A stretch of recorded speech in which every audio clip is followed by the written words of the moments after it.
Hi అండి. ఈరోజు మన వీడియోలో మిగిలిపోయిన అన్నాన్ని ఏ విధంగా సేవ్ చేసుకోవచ్చో చూపిస్తున్నాను. చూసి మీకు నచ్చినట్టయితే లైక్ మరియు సబ్స్క్రైబ్ చేసుకోవటం మర్చిపోకండి. ముందుగా ఒక స్టవ్ ఆన్ చేసుకొని బాండీ పెట్టుకొని ఒక 3 టేబుల్ స్పూన్ ఆయిల్ యాడ్ చేస్తామండి. ఆయిల్ యాడ్ చేసిన తర్వాత దాంట్లోకి ఒక టేబుల్ స్పూన్ పచ్చెనపప్పు యాడ్ చేద్దామండి. సపరేట్‌గా యాడ్ చేస్తున్నాను. పచ్చెనపప్పు ఎక్కువ ఉంటేనే ఈ రైస్‌లోకి బావుంటుంది. ఎప్పుడు చేసే విధంగా కాకుండా ఈ విధంగా చేసి చూడండి. చాలా టేస్టీగా ఉంటుంది.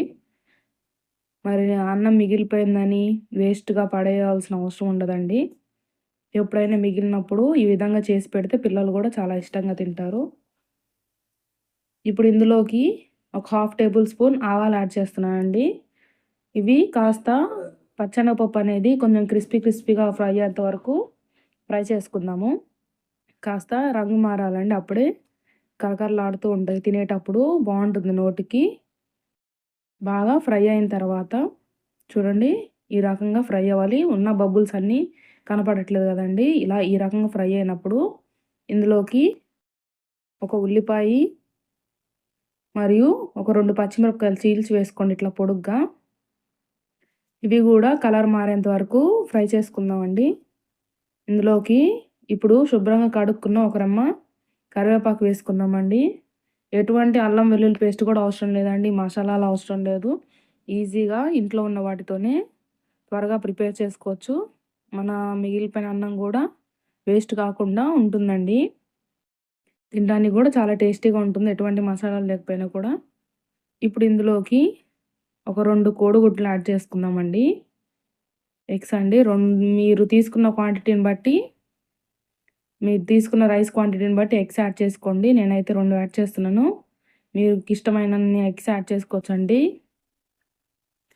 ఒకేసారి తిప్పకుండా లైట్‌గా సైడ్స్ ఇట్లా అనేసి అందులోనే కాస్తంత పసుపు, అంటే హాఫ్ టేబుల్ స్పూన్ కూడా కాదండి. హాఫ్ కన్నా ఇంకా కొంచెం తక్కువగా పసుపు, ఎగ్‌కి సరిపడంత సాల్ట్ యాడ్ చేద్దామండి. ఎక్కువ మొత్తం రైస్‌కి సరిపడంత కాకుండా ఎగ్‌కి సరిపడంత వరకే సాల్ట్ యాడ్ చేసుకొని మూత పెట్టుకొని ఒక 10 మినిట్స్ కుక్ చేసుకుందామండి. అప్పుడు ఎగ్ అనేది స్మాష్ అవ్వకుండా బాగా వస్తుందండి ఉడికిన తర్వాత. ఇప్పుడు చూపిస్తా చూడండి. బాగా ఉడికిపోయింది ఎగ్ అనేది. ఇప్పుడు ఒకసారి మనం గరిటెతో ఇలా తిప్పుకున్నామనుకో మనకి ఎగ్ అనేది చిన్న చిన్న ముక్కలుగా లేకుండా పెద్ద పెద్దగా ఉంటుందండి. తినేటప్పుడు కూడా మధ్య మధ్యలో పెద్ద పెద్దగా కనపడుతూ చాలా బాగుంటుందండి. ఇప్పుడు ఒకసారి బాగా కలుపుకుందామండి. ఇలా గరిటెతో ముక్కలు చేసుకుంటూ బాగా అడుగును కూడా నీట్‌గా ముక్కలు చేసుకుంటూ తిప్పుకుంటే సాల్ట్ అనేది కూడా ఇందాక తిప్పలేదు కదండి. సాల్ట్ అనేది కూడా కలిసిపోతుంది ఇప్పుడు తిప్పటం వల్ల. ఇప్పుడు ఇందులోకి మనం ముందుగా రైస్ మిగిలిపోయింది కనుక ఒక కప్ ఉంది రైస్. ఒక కప్ రైస్‌కి 2 ఎగ్స్ వేస్తున్నానండి. రైస్‌ని స్మాష్ చేసుకొని పక్కన పెట్టుకున్నానండి. అంటే పొడిగా చేసుకొని పక్కన పెట్టుకున్న రైస్ అంతా దీంట్లో యాడ్ చేద్దామండి. ఒక కప్పు రైస్‌కి 2 ఎగ్స్ యాడ్ చేశానండి. మీరు 3 కూడా వేసుకోవచ్చు. అంటే ఎక్కువగా కనపడాలనుకుంటే 3 కూడా వేసుకోవచ్చు. మీ ఇష్టం అండి. మీ టేస్ట్‌కి తగ్గట్టు మీరు ఎగ్స్ యాడ్ చేసుకోవచ్చు. అల్లం వెల్లుల్లి పేస్ట్ కూడా మీకు ఇష్టమైతే యాడ్ చేసుకోవచ్చండి. నేనైతే యాడ్ చేయట్లేదు. ఎగ్ టేస్ట్ అనేది పోతుందండి అల్లం వెల్లుల్లి పేస్ట్ యాడ్ చేస్తే. ఇప్పుడు ఇందులోకి స్పైసెస్ యాడ్ చేద్దామండి. అవి ఏం లేదు, జస్ట్ కారం యాడ్ చేద్దామండి. తక్కువగా అంటే హాఫ్ టేబుల్ స్పూన్ అండి. ఎక్కువ కూడా అవసరం లేదు. ఇందులోనే half table spoon garam masala add చేస్తున్నాను. ఇంకేం యాడ్ చేయట్లేదు. మీకు ఇష్టమైతే చికెన్ మసాలా కూడా యాడ్ చేసుకోవచ్చు గరం మసాలా ప్లేస్‌లో. నేనైతే గరం మసాలా యాడ్ చేస్తున్నానండి. మీకు నచ్చకపోతే స్కిప్ చేసేసుకోవచ్చు. ఈ విధంగా యాడ్ చేసిన తర్వాత మంటని మీడియం టు హై ఫ్లేమ్‌లో పెట్టుకొని కంటిన్యూస్‌గా తిప్పుతూ ఉండాలండి. మనకి ఎక్కడైనా రైస్ ఉండలున్నా కూడా అవన్నీ గరిటెతో స్మాష్ చేసుకుంటూ కంటిన్యూస్‌గా తిప్పుతూనే ఉండాలి. అప్పుడు రైస్ అనేది ప్రతి మెతుకు వేడనేది వస్తుందండి. చల్లటన్నం కాబట్టి. ఇలా మీడియం ఫ్లేమ్‌లో పెట్టడం వల్ల రైస్ అనేది అడుగు మాడకుండా ఉంటుంది. ప్లస్ ప్రతి ఇక్కడ రైస్ అనేది వేడొస్తుందండి. వేడవుతుంది.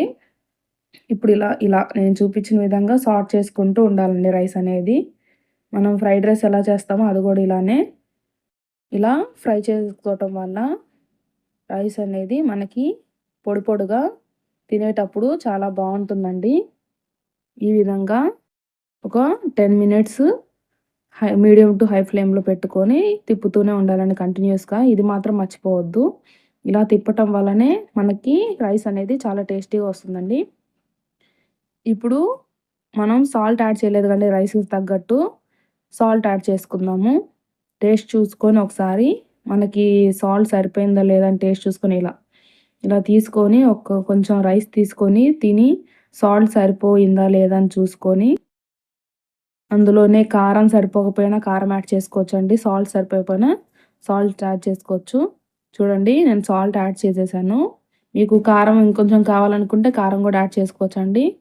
పిల్లలు ఎక్కువ కారం వేసి తినరు కదా, అందుకని నేను మీడియంగా కారం యాడ్ చేశాను. మీ టేస్ట్‌కి తగ్గట్టు కారం కూడా యాడ్ చేసుకోవచ్చండి. ఇలా సాల్ట్ వేసిన తర్వాత మళ్ళీ మంటని మీడియం టు లో ఫ్లేమ్‌లో పెట్టుకొని తిప్పుతూ ఫ్రై చేసుకోవాలండి. పైనుంచి లైట్‌గా కొత్తిమీరతో గార్నిష్ చేసుకుంటే మన ఎగ్ రైస్ అనేది రెడీ అయిపోతుందండి.